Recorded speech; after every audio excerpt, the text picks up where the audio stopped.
This was the fourth book I read of the history challenge, winter challenge, whatever. And I'm still finishing one book. It is the 22nd of March, so technically it ended 2 days ago.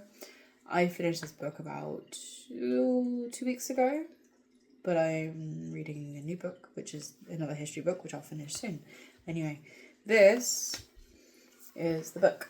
This is South Korea, A Brief History. I bought by James Grissom.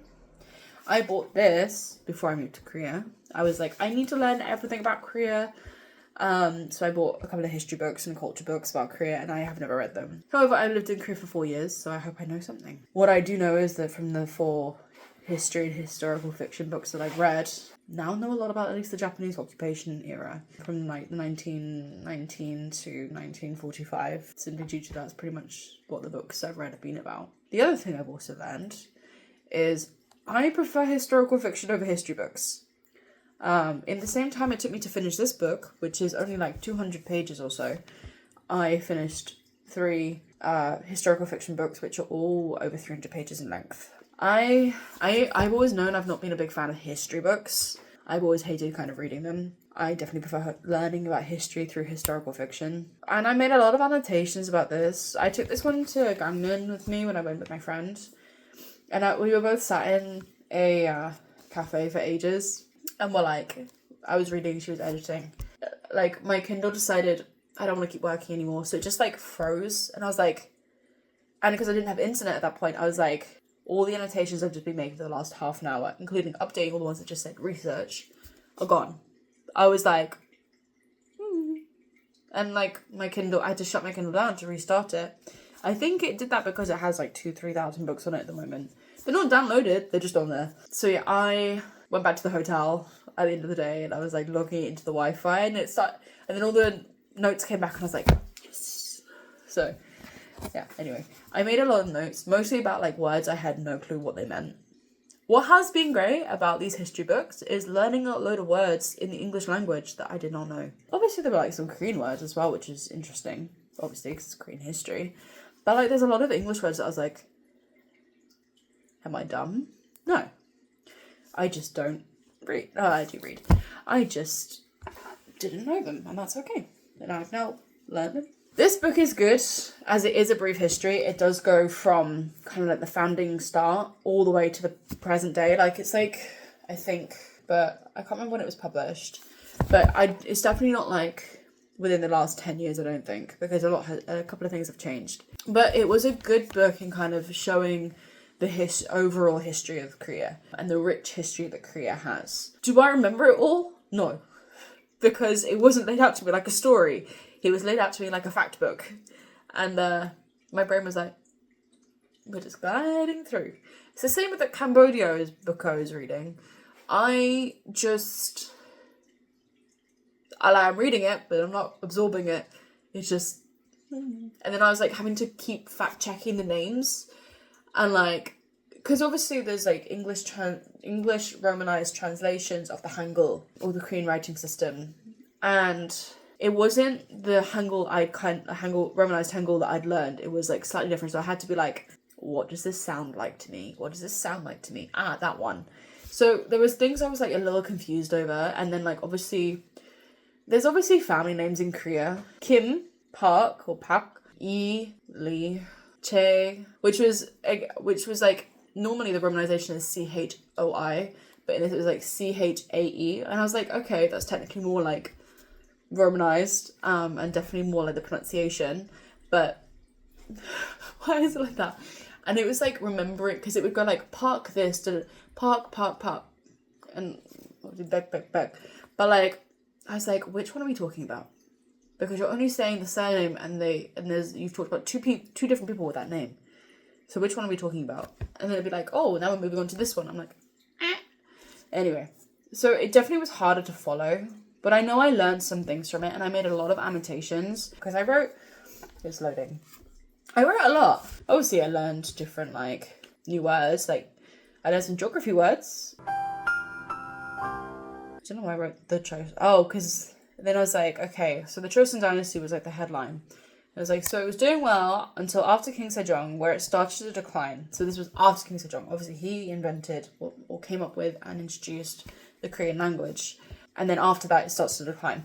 Then foreign power influence, starting with the China and British with the Opium Wars, started at a time where Korea was a pawn in everyone else's foreign policies. They closed their doors, but like Japan managed to open it up to the ports forcefully.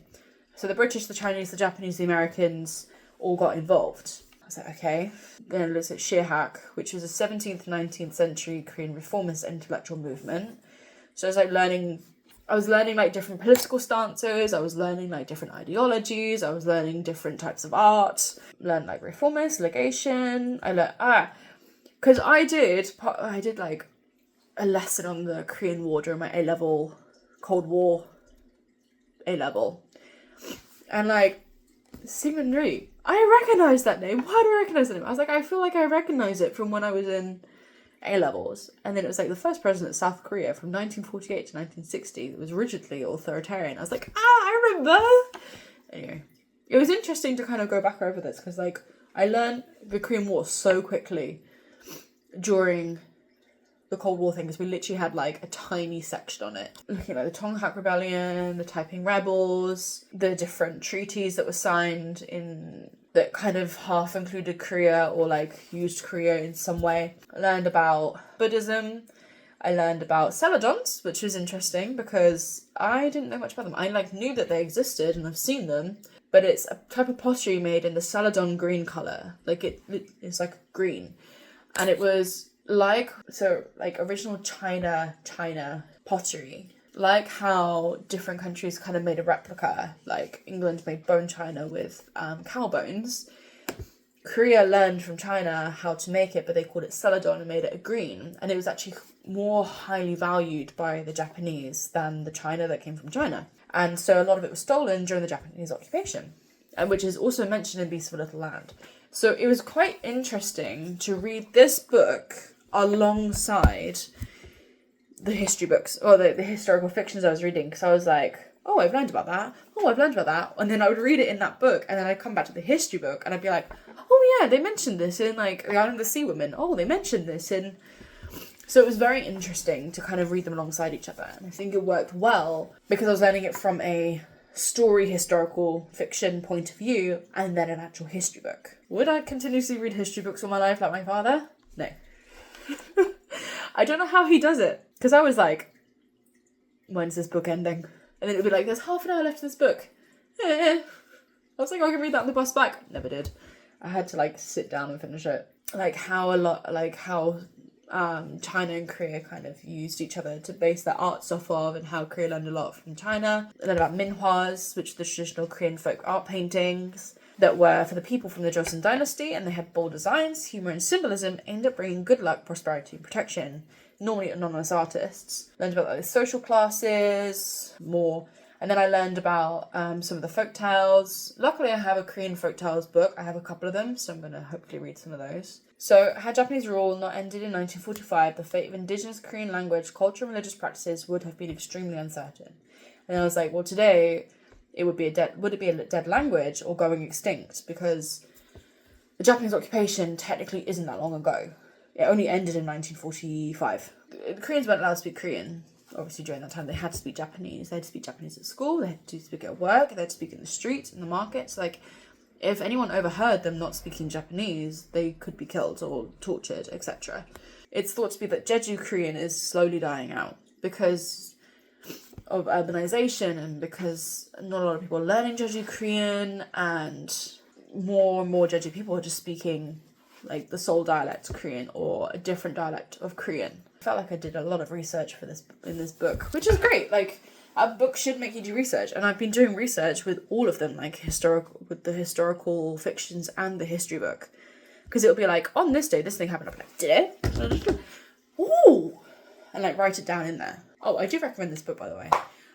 It's a short, sweet, concise way of talking about Korean history. And I think it leads into a lot more that you could research, which is nice. I think that's what history books should do. So let me know what challenges you're doing for this year and this spring, and I hope you're having fun reading. Let me know what you're reading right now, and yeah, enjoy what you're reading. And I'll talk to you soon.